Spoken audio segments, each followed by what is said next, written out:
साथियों नमस्कार, मैं हूं इंद्रपाल सिंह। आप देख रहे हैं सागर 563 यूट्यूब चैनल।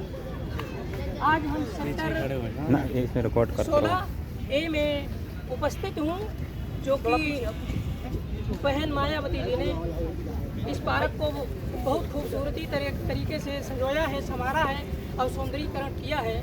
आज आम पब्लिक यहाँ पर मैं यहाँ पूरा अपलोड नहीं कर रहा हूँ। उत्तर प्रदेश में नहीं बल्कि हमारे भारत में पूरे वर्चस्व की लड़ाई चलती आ रही है। आज से नहीं, सदियों से चलती आ रही है। इस देश में आज एक वर्ग ऐसा है वो कहता है कि मैं ही सर्वश्रेष्ठ रहूं, और एक दूसरा वर्ग है वो ये कहता है कि कम से कम मुझे ऊंच नहीं बराबरी का तो अधिकार दो। इस पर आप क्या कह रहे थे? देखिए, आज तक जितने मुख्यमंत्री बने थे वो अपने देश में ही रहे और देश की रक्षा करे। पहली बार ऐसे मंत्री बने जो देश विदेश घूमे और देश का बंटवारा कर दिया। इससे पहले इंसान नहीं थे। कभी बंटवारा हुआ किसी का, हिंदू मुसलमान का कुछ हुआ, सब भाई चारा बना 1990 तक भारत के मुसलमान और हिंदू, सिख और ईसाई सब समान रूप से रह रहे थे। 1990 के बाद में ऐसा क्या हुआ कि जातिवाद में जो जहर भरा है, इसका क्या कारण है? कारण जब पब्लिक जानती है बंटवारा कर दिया, कोई मस्जिद की लड़ाई, कोई मस्जिद की लड़ाई, कोई पड़ी की लड़ाई, किसी की लड़ाई। इसका जिम्मेदार कौन है? बीजेपी तो कहती है सबका साथ, सबका विकास और सबका सम्मान। कल संजू भी तो लेके आ रही है, संजू बंटवाएगी कब्जे में थोड़ा जी गेंद बना लो, मारने की कह रही है कि संजू बांटूंगी, जो बांटेगी किसी की आदमी मर गए क्या? आज हम 21वीं सदी में जी रहे हैं और 2025 में कह सकते हैं कि भारत विश्व गुरु बनने की कगार पर है। लेकिन जब से सरकार सत्ता में आई है तब से आज तक का रिकॉर्ड है कि 89,641 स्कूल बंद हो गए हैं। इसका क्या कारण है? देखिए, मैं तो नहीं जानता हूँ, अगर बाबा साहब नहीं होते तो आज हम जाने ये संविधान बाबा साहब ने बनाया है, नहीं कोई अगर ये संविधान खत्म कर रहे हो कहीं बैठे लागू। जो स्कूल बंद हो रहे हैं उस पर कुछ बोलिए। स्कूल क्यों बंद हो रहे हैं? स्कूल की बारे में धन्यवाद महोदय, धन्यवाद। बराबरी का सम्मान कैसे मिलेगा? बराबरी सम्मान क्या है? अपने हक के लिए बोलो। 21 जून 2025 की घटना है। कहाँ की? इटावा की घटना है। 2 यादव परिवार के व्यक्ति थे और भागवत बांट रहे थे। हिंदू थे ना, और उनका क्या किया गया वो आप बताएं। देखिए, क्या किया गया है उनके साथ। तो जो हादसा हुआ है, जैसे उनका सिर मुंडवाया गया, मारपीट की गई और उसके साथ में उनके ऊपर पेशाब छिड़का गया। ठीक है, पैरों में नाक लगवाई तो उनके ऊपर पेशाब छिड़का गया। मैं सारे आवाम से ये चीज़ पूछना चाहता हूँ, क्या वो हिंदू नहीं थे? जो ये कहते हैं कि हम सब एक नारा चलता है, हिंदू एक हो जाओ, बटोगे तो कटोगे। मैं उन लोगों से पूछना चाहता हूँ, सरकार में जो लोग बैठे हैं कह रहे हैं कि बटोगे तो कटोगे, क्या वो हिंदू नहीं थे? इसका जवाब कौन देगा? और अगर वो हिंदू थे उनके साथ ये घटना क्यों हुई, इसका जवाब कौन देगा? और ये सरकार अगर ये सवाल नारा लगा रही है कि बटोगे तो कटोगे, तो इसका मतलब है आप खुद बांटना चाहते हैं, आपके लोग बांटना चाहते हैं। वहाँ पर जो बातें की जा रही थी, मैंने वीडियो में सुना था, वो ये कहा जा रहा था कि ये एक यादव होकर के तुम्हें ब्राह्मणों के गांव में कथा करने ही नहीं आना चाहिए था, आप आए क्यों? और वो कथावाचक ये कह रहा था कि इनको जो मुझे लेकर के आया उसको तो पता। लेकिन ललन सिंह यादव को चीख कर कह रहे थे कि आपका जो रास्ता है, आपको जो रास्ता है उस रास्ते पे चलिए, आपका विकास होगा, कल्याण होगा और समाज में आपको सम्मान मिलेगा। लेकिन ललन सिंह यादव की यादव समाज ने किसी ने बात सुनी नहीं। इसका कारण क्या रहा है? देखिए, ललन सिंह यादव कानपुर के कठारा के रहने वाले हैं, बहुत अच्छे और बहुत ही विचारणीय लेखक थे। मैंने उनको पढ़ा है। मैं ललन सिंह यादव से पहले उनके जो मार्गदर्शक थे रामास्वामी पेरियार नायकर की बात कर लेता हूँ। ललन सिंह यादव पर थोड़ा बाद में आ जाता हूँ। तो रामास्वामी नायकर जो व्यक्ति थे वो कि तमिलनाडु के, ठीक है, तमिलनाडु अपना साउथ में पड़ता है। तो वहाँ के थे, वो ज़्यादा पढ़े लिखे नहीं थे, ज़्यादा स्कूल नहीं गए थे। स्कूल उन्होंने इसलिए छोड़ दिया था क्योंकि स्कूल में महाभारत, गीता, रामायण पढ़ाया जाता था। और घर में आकर के जब वो अपने पिताजी से ये सवाल करते थे कि ये सब क्यों पढ़ाया जाता है, तो उनके पिताजी के पास जवाब नहीं होते थे, तो वो उन्होंने स्कूल जाना बंद कर दिया। तो कुछ दिनों के बाद एक ऐसी घटना होती है कि उनके जो पिताजी के मित्र थे रामास्वामी नायकर के, तो वो उनको पुलिस से पकड़वा देते हैं। तो इसके बाद उनके पिताजी उन्हें घर से निकाल देते हैं। बात को समझते रहना, उनको घर से निकाल देते हैं और घर से निकलने के बाद वो सीधा आते हैं वाराणसी में। वाराणसी में आते हैं, भाई उसके पास खाने पीने को पैसे नहीं थे, तो वो व्यक्ति भूखा प्यासा था, गली में भंडारा चल रहा था। तो उस भंडारे में जैसे ही जाता है तो उससे पूछी जाती है उसकी जात, भाई किस जाति से हो? बोले मैं तो धनगर हूँ। धनगर थे, बोले मैं तो धनगर हूँ। बोले इस लाइन से निकल जाओ, ये भंडारा सिर्फ और सिर्फ ठाकुरों के लिए है, आपके लिए नहीं है। तो वहीं से उन्होंने कसम खाई कि मैं जातिवाद की ऐसी धज्जियां उड़ाऊंगा कि पूरा दुनिया, भारत ही नहीं पूरी दुनिया देखे। और उसके बाद उन्होंने अध्ययन शुरू किया और सारी धार्मिक किताबों का, पुस्तकों का अध्ययन किया। उसके बाद में उन्होंने एक किताब लिखी, इंग्लिश में थी वो, अ रीडिंग द रामायण, इसका हिंदी में कहते हैं सच्ची रामायण। ठीक है, उस सच्ची रामायण को लिखा। अब चूंकि ये चीज थी कि सब लोग इंग्लिश भी नहीं जानते, सब लोग तमिल भी नहीं जानते थे, तो कानपुर के एक व्यक्ति थे ललन सिंह यादव, जो कि रामास्वामी नायकर के संपर्क में आए। संपर्क में आने के बाद 1969 में उन्होंने पूछा उनसे कि क्या मैं इस किताब का हिंदी अनुवाद कर सकता हूँ? तो रामास्वामी नायकर बहुत खुश हुए और उन्होंने कहा कि आप इस किताब का हिंदी अनुवाद कीजिए ताकि पूरे देश के लोग जानें। और उसके बाद में जब उन्होंने उस किताब का हिंदी अनुवाद किया, हिंदी अनुवाद करने के बाद ये किताब पूरे देश में, पूरे उत्तर भारत में चर्चा में आई और इस किताब का बहुत ज़्यादा विरोध हुआ। और इस किताब को सबसे पहले तो छापने के लिए कोई तैयार नहीं था, क्योंकि ऐसी किताब ही थी, उसमें इतनी गहरी सच्चाई लिखी थी कि उसको कोई छापने के लिए तैयार नहीं था। तो उन्होंने अपनी ज़मीन को बेच करके खुद एक प्रेस लगाई, फिर उस किताब को छापा। उसके बाद में पूरे उत्तर प्रदेश में जब वो किताब चली तो सामंतवादियों की सरकार की पेट में दर्द होना शुरू हो गया और उन्होंने उस किताब को जब्त कर लिया और केस लगा दिया ललन सिंह यादव के ऊपर। उसके बाद उन्होंने हार नहीं मानी। इस जगह पर कोई और व्यक्ति हो जाता तो शायद वो हार जाता, लेकिन ललन सिंह यादव ने हार नहीं मानी और उन्होंने कोर्ट में लड़ाई लड़ी और 1970 या 71 में शायद वो हाई कोर्ट से जीत गए और हाई कोर्ट ने यह कह दिया कि जो भी उन्होंने किताबें लिखी हैं उन किताबों को वापस दिया जाए और उनको मुआवजे के तौर पर कुछ पैसे भी दिए। और वो मामला 300 रुपये दिए गए थे, मुझे मालूम है 300 रुपये दिए गए थे। तो वो उस टाइम पे 300 रुपये की वैल्यू बहुत थी और उन्हें मुआवजा भी दिया गया, लेकिन सरकार फिर भी नहीं मानी।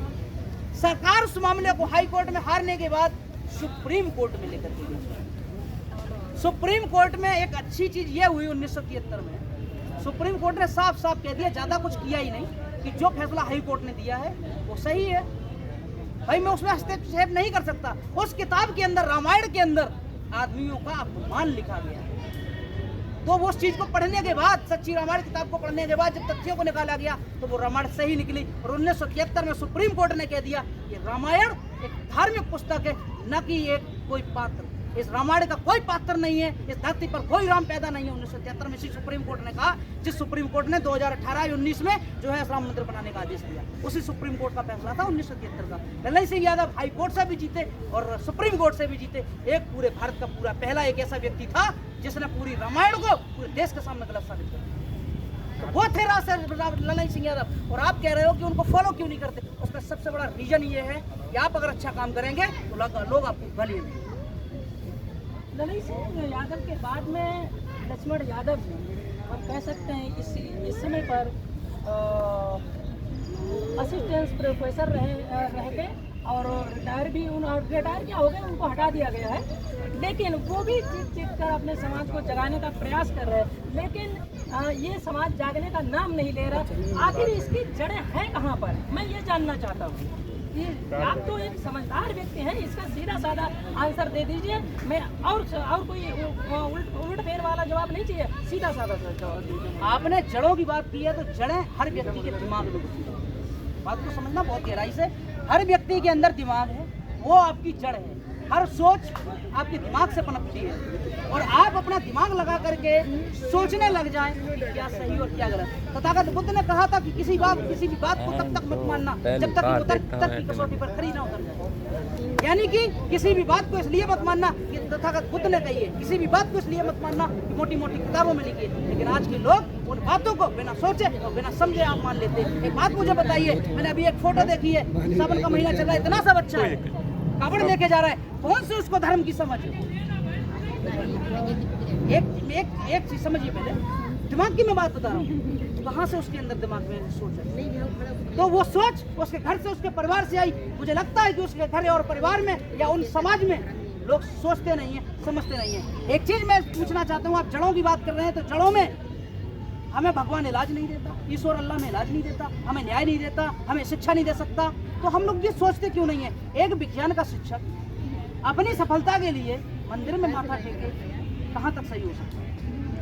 एक विज्ञान का शिक्षक जो कि विज्ञान बिना प्रयोग के किसी भी बात को सही मानता ही नहीं है, वो चीजें है ना। तो हमें तो स्कूल में पढ़ाया जाता है कि बिना प्रयोग के सही बात क्यों गलत क्यों मानो। अगर केमिस्ट्री में अगर कोई चीज, कोई अम्ल या रासायनिक कुछ गड़बड़ डल जाता है तो विस्फोट तक हो जाता है। तो जब उस चीज को जब तक सही नहीं हो जाता हम नहीं मानते, करते रहते हैं। तो उस चीज को लोगों को समझना होगा, उन चीजों को दिमाग से सोचना होगा। ओबीसी के लोग आज अपने हक अधिकार के लिए निरंतर प्रयास कर रहे हैं कि हमको कम से कम बराबरी का अधिकार मिल जाए, जितनी मेरी संख्या है उतना मुझे अधिकार मिल जाए। लेकिन कहीं न कहीं पर पिछड़ते ही चले जा रहे हैं। इसका मूल कारण क्या है? कुर्सी। इसका मूल कारण है कुर्सी।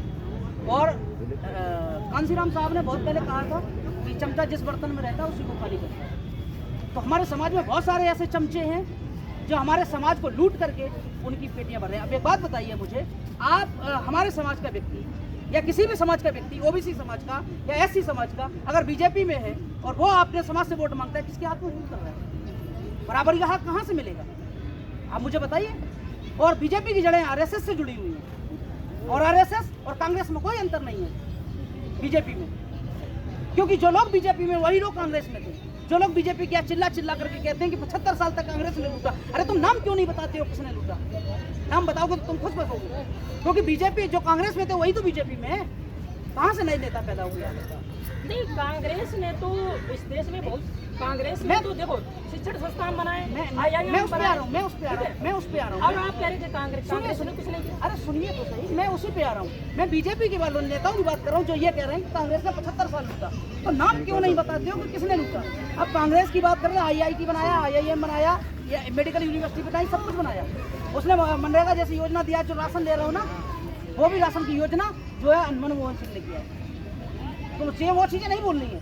लेकिन जो गाली दे रहे हैं, मैं उनसे ये चीज़ पूछ रहा हूँ कि उनको अपने नाम बताइए ना, खुद के नाम बताइए कि मैं ही बीजेपी में हूँ। अब ज्योतिरादित्य सिंधिया है, आज कांग्रेस को गालियाँ दे रहे हैं, कल तक तो वही कांग्रेस में थे। सर, आपको इस देश की जनता को राशन चाहिए कि शिक्षा चाहिए? शिक्षा चाहिए, बिल्कुल। राशन क्या है? लेकिन सरकार तो कह रही है, मैंने आपको मंदिर बनवा दिया और राशन 5 किलो दे रहे हैं। सरकार तो पूरे ओबीसी SC समाज को गुलाम बना के रखना चाहती है। निकलना चाहिए अब। तो ओबीसी के लोग जाति निकलेंगे, मुद्दे को आए हैं हम। अब तुम जा रहे हो, गुलामी है ना, उनसे नहीं जुड़ रही है। क्या सागर भाई, मानसिक मुद्दे गुलामी तो जब आए जुटेगी हैं। जब वो सही दिमाग इस्तेमाल अब हमारा करेंगे। नहीं, वो मिशन नहीं करना सक्सेसफुल चाहते हैं ना। होगा। किसी को जैसे गाँव में डफे किसी ने तो बता मजबूती दिया कर रहे हैं। ऐसा नहीं ऐसा होता है, वो वैसा ही मान लेते हैं। उससे खुद नहीं सोचते ये सही भी है या नहीं है, खुद नहीं देखना चाहते हैं। जैसा बता दिया वैसा ही मान लिया। बोलेंगे उतना तेज रिपोर्ट ये होगा। सिस्टम चल क्या रहा है। लगता है? चलो 5 किलो राशन चाहिए कि शिक्षा चाहिए? राशन जब शिक्षा होगी ना तो 5 किलो क्या 50 किलो हर महीने खरीद लेगा बच्चा जब शिक्षित होगा। देश की जनता तो खुश है, कह रहे कि हम तो खुश हैं। देश की जनता बिल्कुल खुश नहीं है। ये एक एजेंडा चलाया जा रहा है सोशल मीडिया के माध्यम कौन से। चला रहा है? ये समय हो चुका है नेता है जिनको हम अंधभक्त भी कहते हैं। अंधभक्त टाइप के जो लोग, कृपया 5 मिनट और दीजिए बस। 5 किलो राशन ही उनके लिए सारा जीवन है। एक मिनट।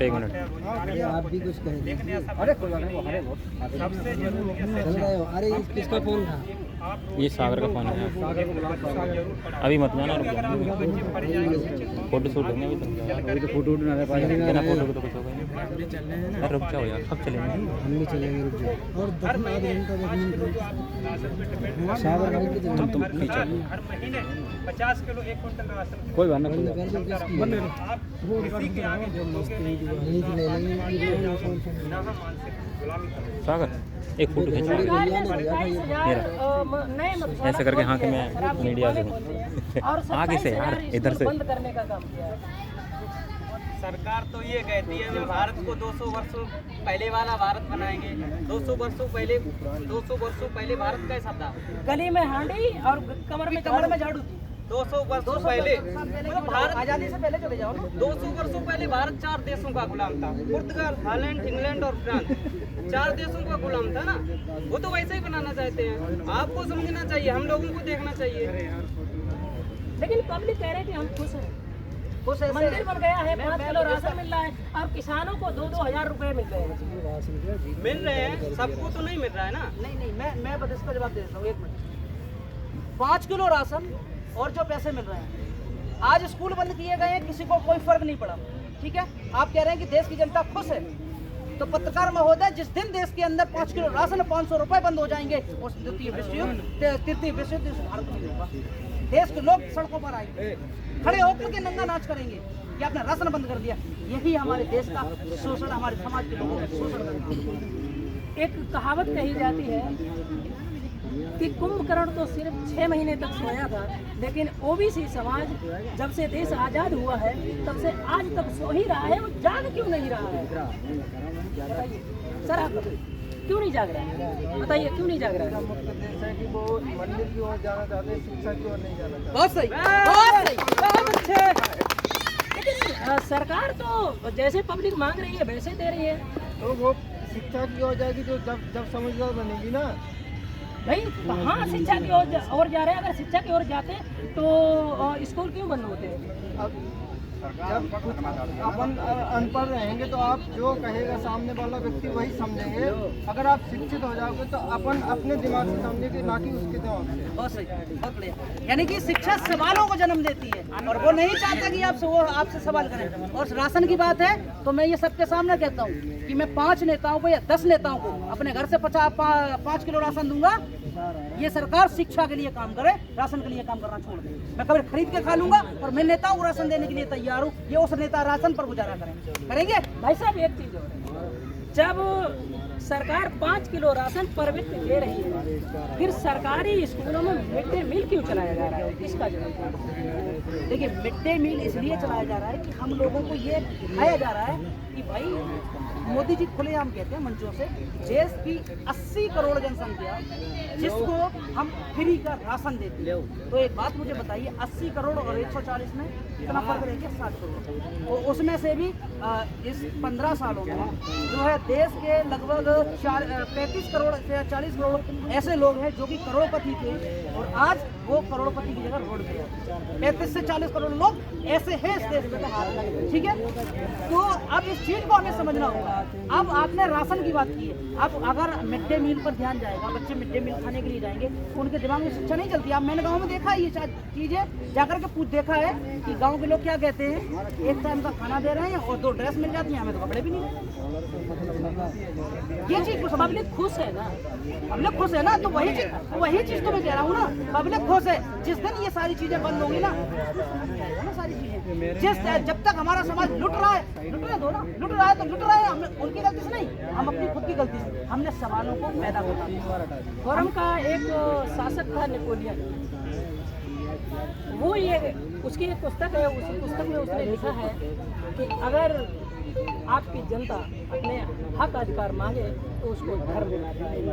क्या यही शासन नीति अपना रही है वर्तमान सरकार? ये 1857 में जब आज़ादी का विद्रोह हुआ था, वो यहीं से इसी चीज से शुरू हुआ था, क्योंकि अंग्रेजों को पहले नहीं पता था कि इस देश में धर्म के लिए अगर किसी को लड़ा दो तो उनका काम और आसान हो जाएगा। नहीं तो अगर ऐसा होता तो मौर्य के समय में भारत पर बहुत सारे लोगों ने आक्रमण करने की कोशिश की, लेकिन मजा ने किसी ने शासन कर दिया हो। इन लोगों के आते क्यों हुआ? क्योंकि इन लोगों ने देखा कि अंग्रेज आए, व्यापार कर रहे थे, अच्छा खासा चल रहा था, लेकिन उनको लगा कि इस देश के लोगों को अगर धर्म में उलझा दे तो हो सकता है कि हम इस पर शासन कर लें, और उन्होंने यही किया। और उसके बाद ये सारी चीजें होनी चालू हो गई। और उसके बाद 1870 में जब विद्रोह हुआ था, वो इस बात से शुरू हुआ था कि अंग्रेज ये कह रहे थे कि मुस्लिमों से कि इस कारतूसों में चोर भी चल गई है, और हिंदुओं से कह रहे थे कितने गाय भी चल गई है। लड़वाना शुरू कर दिया, हम लोग आपस में लड़ते रहे और वो हमें 2027 में सत्ता परिवर्तन होगा। 2027 में अगर मोदी या कोई भी उससे पेपर से वोट डलवाए तो लिख के दे रहा हूँ, अखिलेश को हराने वाला कोई नहीं। मोदी की बात की आपने। मोदी अगर अपनी बात पर चले तो उसने ये कहा था कि 75 साल के बाद कोई प्रधानमंत्री नहीं होना क्या चाहिए। चाहते हैं 27 में क्या चाहते हैं? अच्छा, बीजेपी के 3 फायदे बताइए जो अच्छा काम किया है। बहुत अच्छा काम किया, बताइए। फायदे बताइए ना, फायदे बताइए ना, हंसने से काम नहीं चलेगा ना, फायदे बताइए। 27,000 स्कूल बंद हो रहे हैं, 27,000 नए गौशाला खुल गए हैं, इस पर क्या कहेंगे आप? शराब के ठेके नहीं है बात तो ये हकीकत ये है। कोई नहीं बीजेपी इसलिए बताइए, बीजेपी इसलिए केवल हिंदू बताइए इसलिए 27,000 स्कूल बंद हो गए हैं और 27,000 नए सरकारी वो शराब के ठेके खुल गए हैं, क्या कहेंगे? भाई स्कूल 27,000 बंद हो गया, 27,000 मधुशाला खुल गया। बहुत सरकार का आंकड़ा मेरा नहीं है, सरकार कह रही, सरकार का आंकड़ा है ये। सरकार ने आंकड़ा कब गिनवाया था? अभी ताजा ये मार्च के बाद आप मेरे इटावा में चलिए, मैं आप के हम भी हैं भाई, भिंड के। इटावा भिंड में काफी अंदर पड़ता है। ये यूपी की बात कर रहा हूँ मैं यूपी की बात। लगे हैं बॉर्डर का क्या मतलब है भाई, मैं यूपी की बात कर रहा हूँ। आप हमें यूपी में बैठे। मैं आप मेरे इटावा में आइए, मैं आपको कई ऐसी जगह दिखाता हूँ जहाँ पर ठेके नहीं थे, उन जगहों पर ठेके खोले। 2-2 किलोमीटर में ठेके। मैं जहाँ ठेके नहीं थे वहाँ ठेके खोले गए। और जो इस देश को शिक्षा चाहिए या तो शिक्षा कैसे मिलेगी जब सरकार स्कूल बंद कर रही है? 27,000 भाई हमारे यहाँ पर भी हो गए बंद, मैं भी समर्थन कर रहा हूँ। क्यों नहीं होती? क्या शिक्षा मंत्री देश के क्या कर रहे हैं? उनकी नीतियाँ भाई क्या थोड़ा हैं? जो हमारे साथ आए हो वो किनका न्यूज रिपोर्टर हो, उनकी रिपोर्ट कवर कर रहे हैं। जहाँ लोग इकट्ठे हैं वो एक बार इकट्ठा हो जाए। हाँ संदीप भाई अभी नहीं यार, थोड़ा भाई थोड़ा हाइट। बिल्कुल नहीं होगा, बिल्कुल नहीं होगा। सत्ता परिवर्तन 2027 में नहीं होगा, नहीं होगा, नहीं होगा। मैं कह रहा हूँ कारण ये हमारे समाज के लोग जागरूक नहीं है। हमारे लोग मरते पिटते कुटते रहेंगे लेकिन इनको अकल नहीं आएगी भैया। ये भटाव जैसा पानी चढ़ता है उतर जाता है। अरे क्या मतलब है यार तुम्हारा ऐसी 8 राजनीति साल से करने ज्यादा से? तो मधुशाला चाहिए। मधुशाला भैया अभी 100 मीटर बजाओ आपको ठेका मिलेगा, अब 500 मीटर का स्कूल बंद मिलेगा। तो ये राजनीति है। यूट्यूब 563 बनने की कगार पे है ना। 563 अमेरिका क्या कहता था भाई? अमेरिका क्या कहता था? कौन हो तुम? कोई सीन है इंडिया में क्या है? अमेरिका का आपने नाम लिया। अमेरिका के डोनाल्ड ट्रम्प ने एक स्टेटमेंट दिया है कि इंडियन को अपनी कंपनी में काम करना है। डोनाल्ड ट्रम्प ने स्टेटमेंट दिया और नरेंद्र मोदी ने 8 से 10 यात्राएं अमेरिका की है और अमेरिका में डोनाल्ड ट्रम्प के प्रचार में भी कहा था अब की बार ट्रम्प सरकार। उसी ट्रम्प ने क्या आपकी नीतियां नहीं है? धूप से अलग हो। नहीं, अरे तुम लोग इधर आ जाओ। लीजिए वो उनको अपना काम हाँ बढ़ चलिए यार अपने वो उधर है इनके करवाना।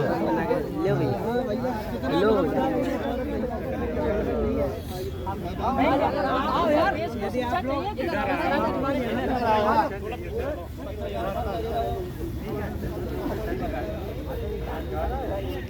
और राशन